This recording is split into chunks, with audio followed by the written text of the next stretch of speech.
Hey, I'm Ben Krakauer, and today I'm teaching Ralph Stanley's version of Pretty Polly, or one of his versions. He recorded it in a lot of places, and I'll record a link in the information section here about which recording this is from. But this is a pretty amazing performance, and I'll say a lot of things when I break it down slowly about some of the musical features that I think are really cool here. But one thing, just by way of like framing this video, I've been posting a lot of stuff from like the 70s and on, a lot of the bluegrass music that I listened to, since I was a teenager, and a lot of solos I haven't gotten around to learning yet. But one thing I've really neglected, I would say, is a lot of the early bluegrass stuff. Like, I haven't studied Earl enough, but that's gonna change. Ralph Stanley, Don Reno, these are all people who I could really stand to, learn more of their playing.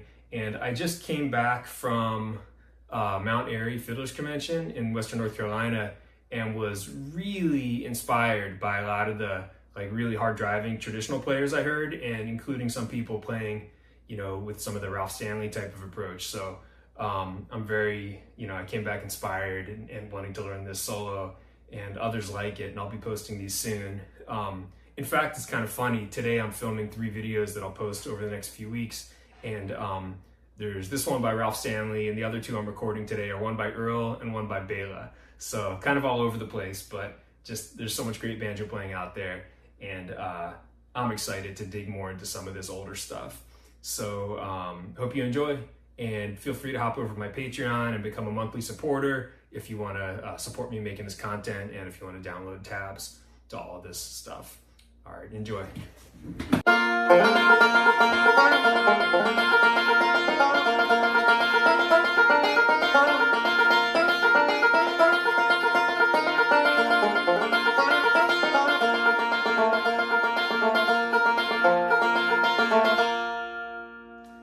That's Pretty Polly. Let me break it down. So, 1, 2, 3, 4.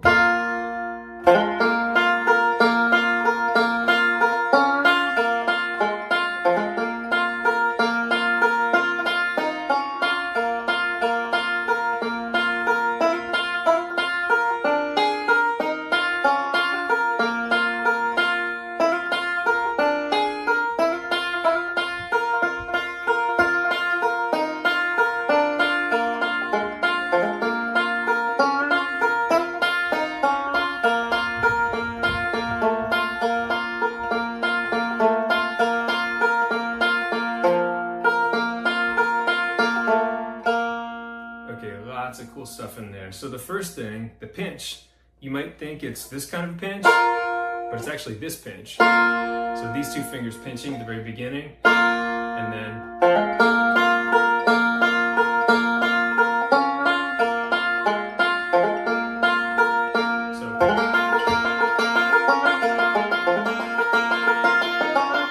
so the index finger's doing a lot of work here.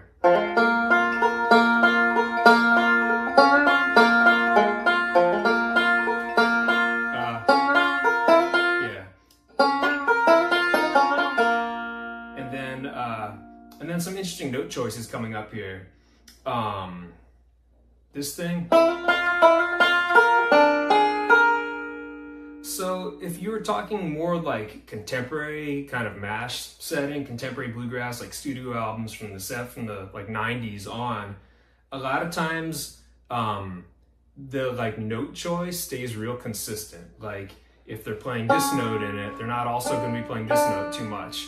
Or if they're playing this note in it, they're not going to also be playing this note too much. But Ralph, he's coming from more of like an old time thing where the music is a little more modal, where it reminds me of like Indian music. If you listen to the raga music at all, where sometimes you got the flat 3 and sometimes you have the major 3, sometimes you have the minor 7, sometimes the major 7, depending on where the melody is going.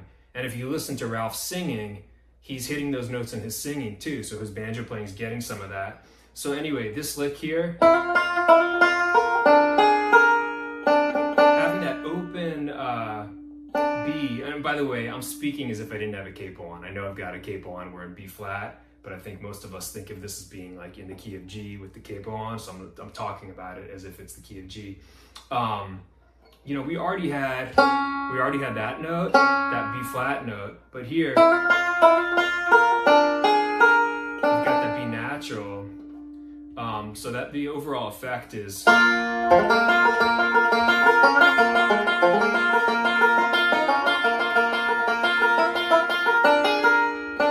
that note happens, there's so much color there. So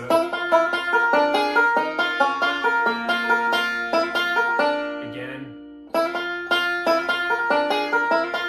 and then again, check this out. Instead of, that's a little more intuitive to me, having grown up on a lot of the stuff that was recorded in later decades, but this is so great what he does. And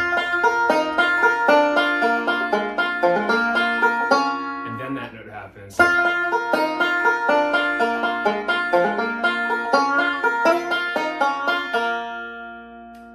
And you know, even when he hits the B flat note, he's choking out a little bit. So again, it's like listening to an old-time fiddler or a singer where they're gonna, you know, the intonation of what they're singing or playing doesn't fit on a piano. It doesn't quite fit in between the frets. So some of this action of choking some of the frets there. So, and then the last lick here,